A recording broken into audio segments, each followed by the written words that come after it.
All right, welcome to another edition of Economic News. Today is the aftermarket session. Let's go and get it started. You see across the board, everything's all up on the up and up. All right, you see the S&P, Dow, Nasdaq, and the Russell 2000 is up. All right, so a good day for the markets. If you see the markets, all right.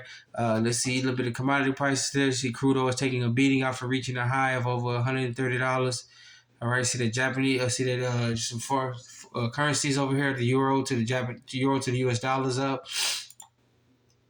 All right, then some other currencies here. Look at that JBP to the U.S. dollars up. The Japanese dollar to the U.S. dollar to the Japanese yen is up as well too. All right, take a look at that 10-year bond. 10-year bond is up. Is on the up and up. You see, so you can look at some cryptocurrencies here. You see that Bitcoin.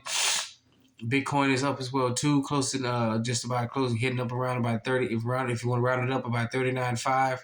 All right, the CMC crypto is up. You got one market down right now, but they're asleep. They might wake up to a good one. The FTSE 100 is down, and the Nikkei 225 is up as well too. All right, remember the overseas markets are closed right now. They're getting ready to open up in a few hours while we're getting ready to go to bed. All righty. All right, so let's switch over here to the precious metal market. You see the world. Let's see the New York spot price. Everything is down except for palladium. Let's get a look at the world spot price and market. Gold is taking a beating. Silver's down. Platinum is down. Palladium is up, and rhodium is sitting at 19.5. All right. After running up almost over $2,000, gold has been beat back down. Most precious metals have seen been beat back down. All right. So something's going on afoot in the markets that I guess is scaring Russia. The hype between Russia and Ukraine is going down, and the markets have gotten back to normal. All right. So go ahead and look at this. This is from Kitco.com. All right. And the first look at the financial markets. Sorry about that. It was from YahooFinance.com. All right. Yahoo Finance. All right. All right. So let's get into some actual news here. And we're gonna hit you with this one, all right? And so if things ain't gotten any worse, you see food protectionism is already hit. Argentina holds soy exports as food protection soars, all right? Nations ever since this whole issue debacle kicked off in the Ukraine, the Russians have decided not to export any of their fertilizers to help out the rest of the world. They're big exporters of fertilizer. We've got Hungary have cut off the supply of grain to Europe and the rest of the world. All right, food protectionism is going big. All right, so things are going on. All right, as we skip here. All right, Russian invasion of Ukraine disrupted the global food supply chain. It was already being this is already the food chain was supply chain was already being disrupted. Take a look at here in the U.S. on both the East and West Coast. You got hundreds of ships waiting to be docked and unloaded in U.S. ports. All right, so our food supply chain is already hurting. Many of us haven't seen it yet, but as it goes and goes on, it's going to show up left and right. All right, so getting back to the story here. As the prospect of dwindling stockpiles catapulted food prices to record highs, governments worldwide began to enforce protectionist measures to safeguard domestic food supplies. All right, nations are looking toward themselves to protect themselves. All right, according to a memo signed by Javier, if I butcher this, please forgive me.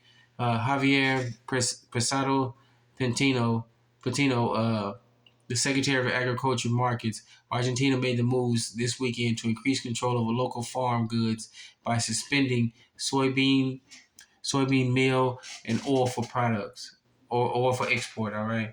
So you see food protection is going on, not just countries looking to safeguard their economies by hoarding gold and precious metals for their purchasing power. They are starting to hoard food for their people. All right. So this is just one of many stories that you're going to see popping up really soon. All right. So this is from ZeroHedge.com. All right. ZeroHedge.com. Get this article. All right. All right, to get rid of this over here, let me adjust this camera a little bit for you here. But if you look at it, all right, and this is coming from the WallStreetJournal.com. All right, their website is WSJ.com. All right, Wall Street Journal. All right, Saudi Arabia considers accepting yuan instead of dollars for oil sales. All right, the de-dollarization of the world has begun. Many nations have been pulling away from the king dollar due to various issues that are going on behind the scenes that we don't know about. But think about this one, all right? Saudi Arabia is one of the biggest oil producers in the world, and they've decided, okay, we'd rather take yuan than dollars, all right? The de-dollarization of the world is in full effect. Be expecting come soon. They might announce it. They might have already announced it behind closed doors, and many people don't know. And so One of the things we're gonna get into this article: talks between Riyadh and Beijing have accelerated as Saudi unhappiness grows with Washington. All right, so issues with Washington D.C. behind the scenes things are going on left and right. Okay, so go ahead and get more to go and get this article. All right, read this article. This is from the WallStreetJournal.com. All right, WallStreetJournal.com. All right, and then we can continue with our issue with our overseas look. All right, about what's going on in the world. All right, Yuan. This is from ZeroHedge.com. All right, ZeroHedge.com. All right, Yuan deposits soar as Russian bank were at the Russian banks after SWIFT cutoff. The Russians didn't need the SWIFT. They have been predicting this move for a long time now. They started hoarding gold. The central banks have been hoarding gold. They done things to protect their people left and right. They're kind of the government and their people. They encourage their people to buy gold. So they were sort of insulated from when the SWIFT system cut them off. They didn't bat an eye. They didn't boohoo. They didn't cry. They were already ready for it, and they already had ties already shored up, as we can see here. So the moment they were cut off from the SWIFT system, they went into the chip system, the Chinese interpayment banking system. All right. So they had the Chinese have poured hundreds and thousands of yuans into Russian banks. All right, looking to get into the market of Russian goods and services. Okay, so go ahead and get this article. This is from ZeroHedge.com. Oh, let's get into the article for a little bit. But Russia now officially cut off from the U.S. dollar and the euro.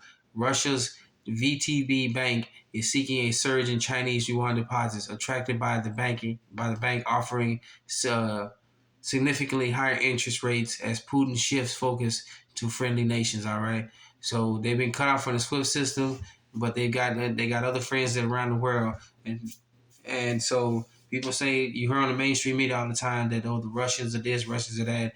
They didn't care whether you've been cut off. They got cut off from the SWIFT system. The Chinese don't care. They've been trading within each other for years now.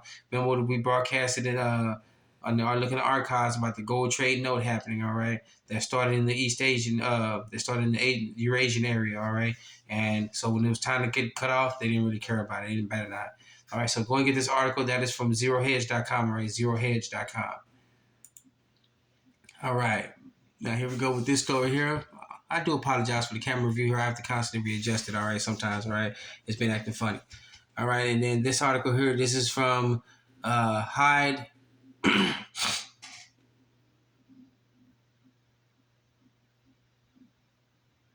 Shoot. HIndustrialTimes.com. All right.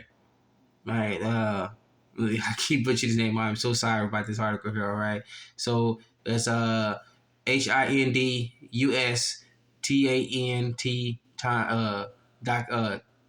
TIMES.com. All right.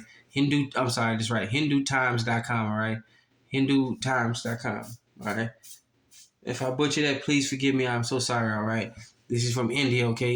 India finalizing alternative payment system to carry on trade with Russia.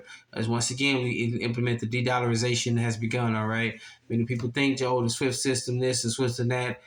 No, it doesn't matter anymore. Many people have long had frustrations with the U.S. They didn't show it openly, but now all of a sudden their backbones have come into play, and they're taking control of their economies and telling the U.S. Bye bye, birdie. You can take your SWIFT system and you can go somewhere with it. We doing our own thing over here, all right? So go and get this article here. Please get this article that let me say it out. Say word letter for letter. HINDUSTANTTIMES.com. All right. It's an Indian website. All right. So go and get that article. Please get that article. Okay. All right, and then for our final article here, with more about China and Russia. All right, say hello to the Russian gold and Chinese petroyuan. All right, so basically they're going to the Russian-led Eurasian Economic Union and China just agreed to design the mechanism for an independent financial monetary system that would bypass the dollar transactions. All right, so once they made this announcement, believe me, when a lot of times when announcements come online in the media and the news, they've already been implemented. All right, and already been acted on. So a lot of times what you see in the news articles and the news media, it's not actually accurate. They've already started. They're just not giving the word out because they've actually got it going and got it started. They worked out most of the kinks and bugs, and it's already active and going live. All right, so. And this is from the cradle.com, the cradle.co, all right, the cradle.co. All right, and then get into article a little bit. It was a long time coming, but finally some of the key alignments of the multipolar world New foundations have been revealed on Friday after a video conference meeting. The Eurasian Economic Union, most people didn't know there was a Eurasian Economic Union, that's Europe and Asia, all right, and China agreed to design the mechanism for an independent international monetary financial system, all right.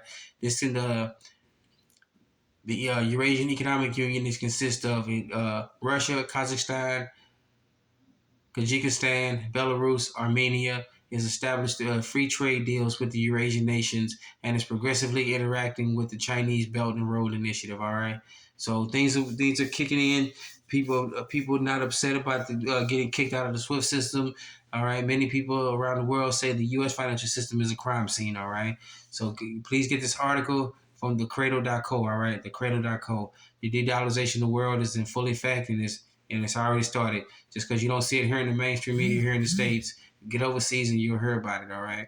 So with that being said, we want to thank you for joining us for an afternoon edition, aftermarket edition for Melanated Economic News. Please be safe, be sound. Remember, get yourself together first. Get your family together first, all right? Make sure you get your circle of friends and family members who are good to you. Take care of each other, all right? Take care of your neighbors. Neighbors reach out to each other. All right, reach out to your communities, get that started. Communities reach out to each other. Remember, everything starts local. Remember, you're your own best financier. You're your own best credit union, your own best savings and loans. All right, with that being said, thank you for joining us on this Melanated Economic News. Be safe, be sound. Let's get it started.